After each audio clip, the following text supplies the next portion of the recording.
The stories of Mahabharata, retold by Sudipta Bhaumik.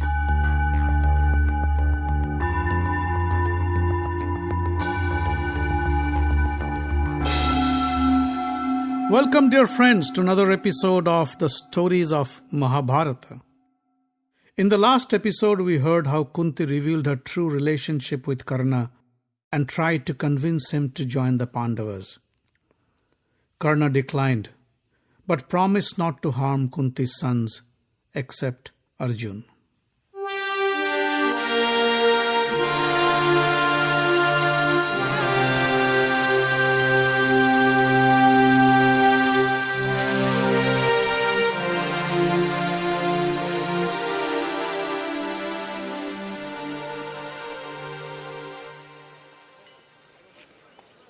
As the Pandavas set up their camp near Kurukshetra, Duryodhan wasn't sitting idle either. He moved his huge army of 11 Akshauhinis to Kurukshetra and set up his camp on the banks of the river Hiranvati, not far from the Pandava camp. Now it was time for him to pick his commander-in-chief. He went to Bhishma and said, "Grandfather, one cannot win a war without a commander-in-chief. We are lucky to have so many gallant and experienced warriors on our side, but we need to stay united and follow one commander. I don't think there is anybody better than you to lead us in this war. Grandfather, please accept my offer and be the commander-in-chief of the Kaurava army. The kings and warriors will be honored to serve under your leadership." Bhishma said, "Why me? Your friend Karna always claims he can destroy the Pandavas in an instant. You should make him the commander-in-chief." Karna wasn't pleased at Bhishma's sarcasm. He stood up and said, "Duryodhan, you know I promised not to touch my weapon as long as Bhishma is alive. So leave me out of this war until Bhishma falls." Duryodhan knelt before Bhishma and said, "Grandfather, please don't turn me down. Only you can be the Kaurava commander. I beg you, please lead us to victory." Bhishma gestured Duryodhan to stand up. "To me, the Pandavas and Kauravas are the same, and I hate to harm anybody of either side. Still, I am obliged to serve the throne of Hastinapur. So I will fight on your behalf in whatever role you ask me to serve. However, before I accept your offer, I must tell you something. I won't kill any of the Pandava brothers. But I promise you, each day of the war, I will kill 10,000 soldiers of the Pandava army." Duryodhan was happy. He said, "Don't worry about the Pandava brothers. We can take care of them." Bhishma stopped him and said, "One more thing I should mention. I will not fight with Drupad's son Shikhandi. I will not hurl a single arrow at him, even if he attacks me with full strength." "But why?" asked a surprised Duryodhan. "You said you destroyed Drupad and his family. Then why won't you fight his son Shikhandi?" "Because I don't fight a woman. Shikhandi was born a woman and later transformed into a man." Duryodhan was curious. Shikhandi was a woman? But he is regarded as one of the bravest and fiercest warriors of the Pandavas. "Let me tell you the story of Shikhandi," said Bhishma. "After the death of my brother Chitrangad, I installed Vichitra Virya to the throne of Hastinapur and sent out emissaries to find a suitable girl to be his queen. The emissaries came back with the news that the king of Kashi was about to hold a Sayamvara for his 3 daughters, Amba, Ambika and Ambalika. In the Sayamvara, the princesses were to select their husbands from the invited kings and princes. However, the king did not invite us. I was furious. This was a direct insult to the Kuru dynasty, and I was not willing to take it easy. I went to the palace of Kashi and forcefully brought the girls to Hastinapur.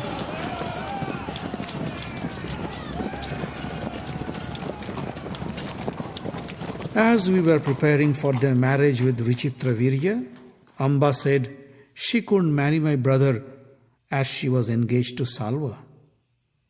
I was disappointed to hear this, but I respected her wish and sent her back to Salva. But Salva refused to marry her. Amba's father also refused to take her back. Humiliated and dejected, she came to me and asked me to marry her. I reminded her of my promise and turned her back. Enraged, Amba held me responsible for her plight and vowed to take revenge on me. She then travelled far away from Hastinapur and took refuge in a hermitage. She asked the sages to help her take her revenge, but they refused. Few days later, Amba's uncle Hutravahan visited the hermitage. Amba told him about her misery and how I was the cause for all her misfortune. Hutravahan held Amba in his arms and said, "Don't worry, Amba. Come and stay with me. Lord Parashuram, Bhishma's guru, is my friend. I will ask him to punish Bhishma for humiliating you." Few days later, Parashuram came to visit Hutravahan and heard the story. He felt sorry for Amba and said, "My dear, I will ask Bhishma to marry you. He is my student and he won't refuse me. If he does, I will destroy him. Or if you want, I can ask Salva to marry you." Amba wasn't interested in Salva anymore. She said, "I believe Bhishma is the cause for all my misery. Punish him for his ill behavior." Parashuram agreed, and few days later, he fetched me to Kurukshetra. I met him and offered my respects. Parashuram wasn't pleased. He asked, "Why did you turn back Amba? You forcefully brought her from her father's palace against her will. You are responsible for her. Marry her and make her your wife. That's an order." I knelt before Parashuram and said, "Lord, I'm sorry. You know I have vowed never to marry in my life. Please don't ask me to break my promise." Parashuram was furious. "How dare you disobey my orders? You will pay for your impudent behavior." He raised his bow and said, "Defend yourself if you can. I will kill you and leave your body to be devoured by vultures." I had no option but to counter his attack. The fight soon turned into a raging battle. The gods assembled to witness this fantastic war between a teacher and a student. My mother Ganga appeared and prayed Parashuram to stop, but he didn't listen. He kept on spraying arrows at me. I was fighting from my chariot, but Parashuram was on the ground with no armor to protect him. I said, "Lord, I don't want to fight you from an advantageous position. Please mount a chariot and put on an armor." He laughed and said, "I don't need a chariot." He kept hurling powerful weapons at me. The battle continued for days. Parashuram killed my charioteer and destroyed my chariot. I fell to the ground and lay helpless. Then I saw 8 powerful men, as bright as the sun, surround me to protect from Parashuram's arrows. I saw my mother Ganga arrive in a chariot. She pulled me up next to her. I put on a fierce weapon on my bow and hurled it at Parashuram. It knocked him down for a moment. When he came back to his senses, he prepared to launch a dangerous weapon to destroy me. Advised by the 8 gods, I prepared to launch the fierce Praswapan weapon. At that moment, Parashuram's ancestors landed on the field. They pleaded Parashuram to stop the battle. "You can't defeat Bhishma, for he is one of the Basus of the heavens," they said. The gods and sages arrived and said, "Lay down your weapons. Neither of you can defeat the other." The 8 powerful gods appeared before me and said, "Bhishma, stop the war. Go and bow before your guru." I obeyed. Parashuram put his head on my head and said, "My son, you fought well. You are the greatest Kshatriya alive and nobody can defeat you."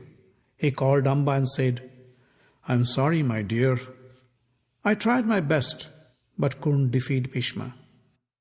Frustrated but desperate, Amba then went to a hermitage next to the Yamuna river and began an arduous penance.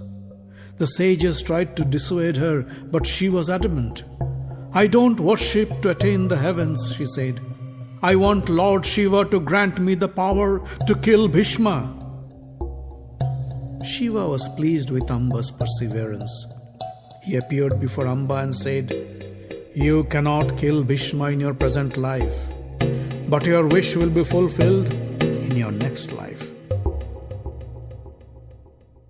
Amba was impatient and couldn't wait for death to come to her.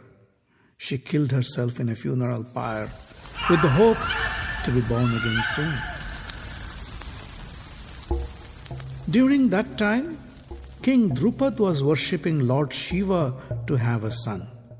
He spent huge sums of money and yagnas and sacrifices with the hope that Lord Shiva would bless him with a son and an heir to the throne.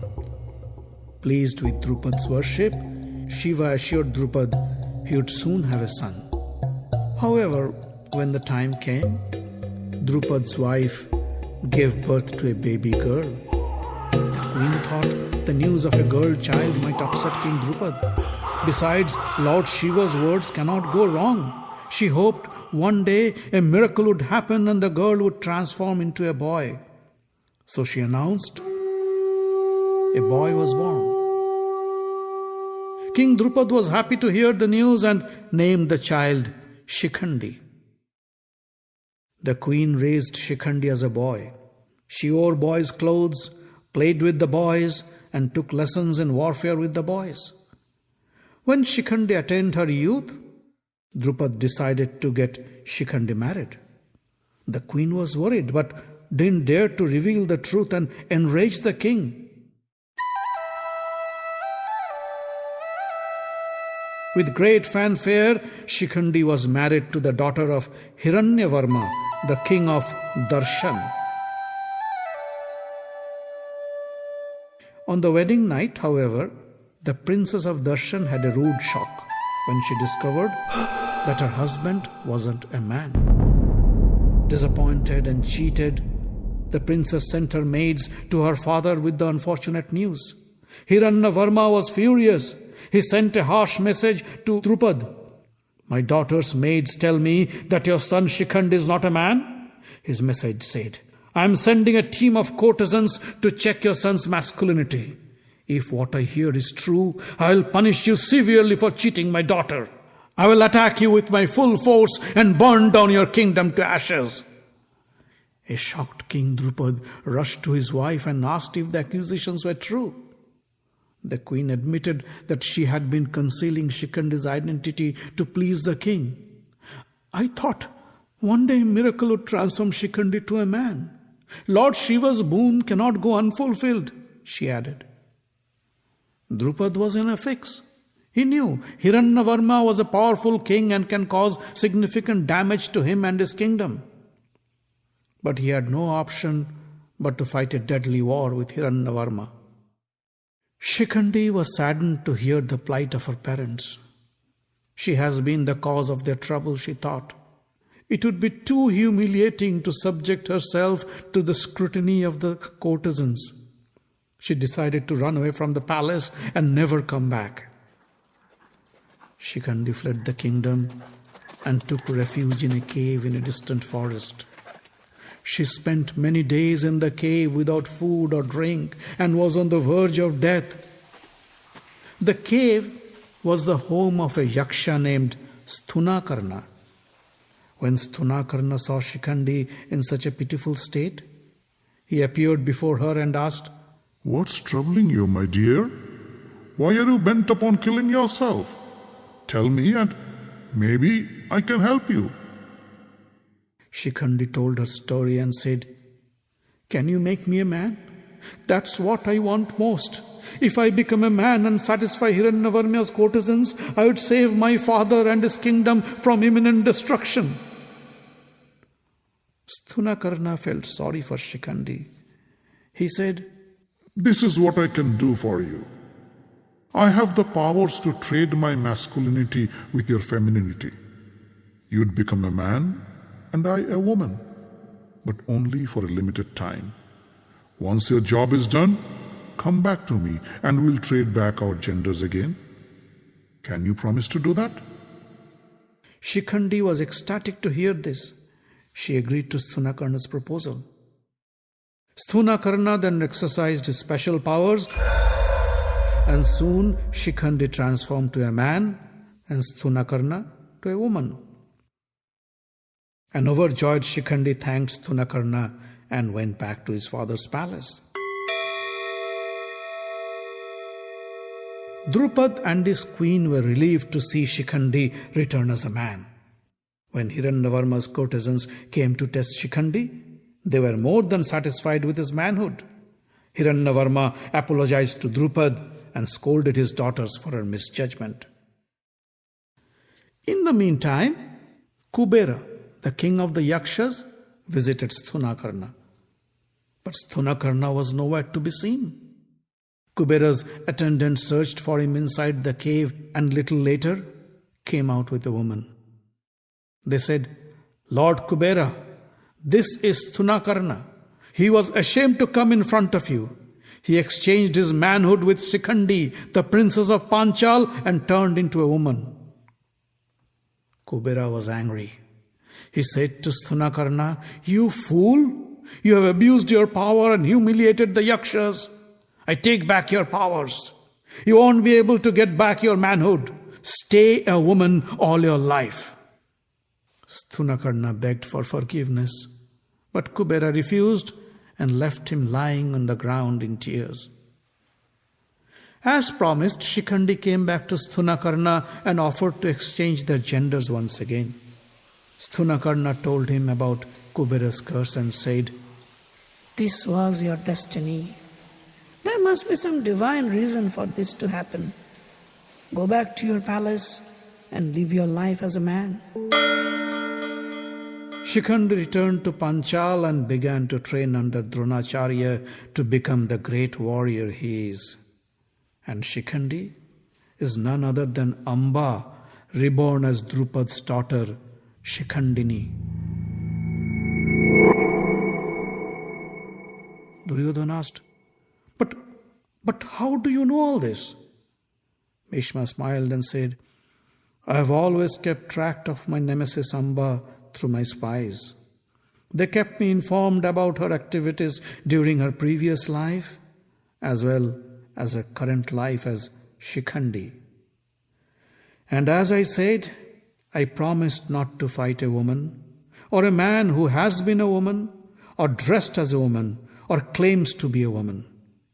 If you agree to my conditions, I accept your offer to be your commander-in-chief.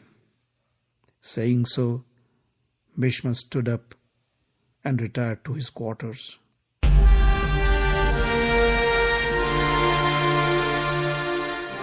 The Stories of Mahabharata is written, directed and told by Sudipta Bhawmik. Audio engineering, original music and sound design by Avi Ziv. Find us online at facebook.com/Mahabharata podcast. Join the group for updates and news. Subscribe to the podcast using iTunes or any other podcast catcher. On Twitter, we are at Mahabharat Audio. The podcast is distributed under the Creative Commons non-commercial license.